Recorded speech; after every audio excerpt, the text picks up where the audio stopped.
presented by Lovely Films Production.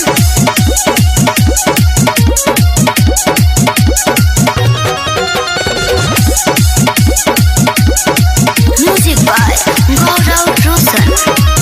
बड़ी मुश्किल से लागल शादी, सपना टूटल भइल बर्बादी।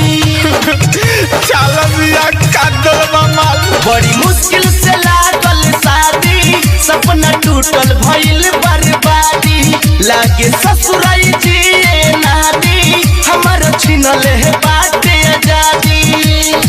कवन घूमे घूमे डांटता, जाने कवना के छाती फाटता। कौन सारा बिया हमर काटता, जाने कवना के छाती फाटता। कौन सारा बिया हमर काटता। साला एगो बियाह न लागत लो, बियाह लागल एक जगह तो साला काट दलस।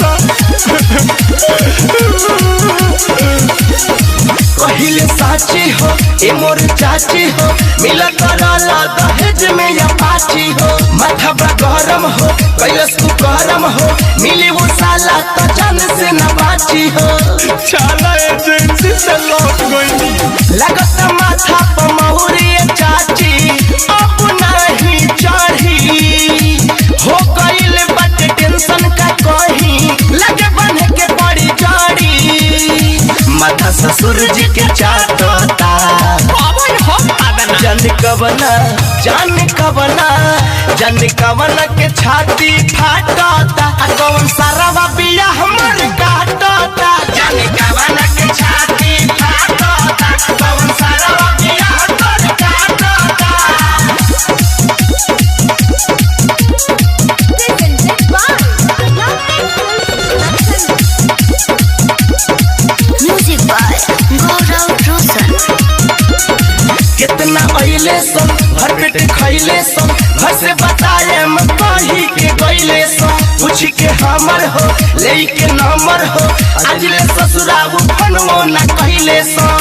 चालाक मछलियों खोलो तो धाम बाबू दादन दिल कस, तनी उपाय लगावा। हमर दुखवा सुनाए भाई, जाके फिरोज से बतावा। केहू न दुख मोरा बाटता, जान कवना के छाती फाटता। कौन सारा बिया हमर काटता, जान कवना के छाती फाटता। कौन सारा बिया हमर काटता। बड़ी मुश्किल से लागल शादी, सपना टूटल भइल बर्बादी। लागे ससुराई जिए नादी, हमर छिनल है बाटे आजादी। कवन घूमी घूमी डांटता, जान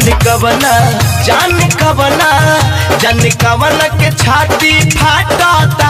कौन सारा बिया हमर काटता, जान कवना के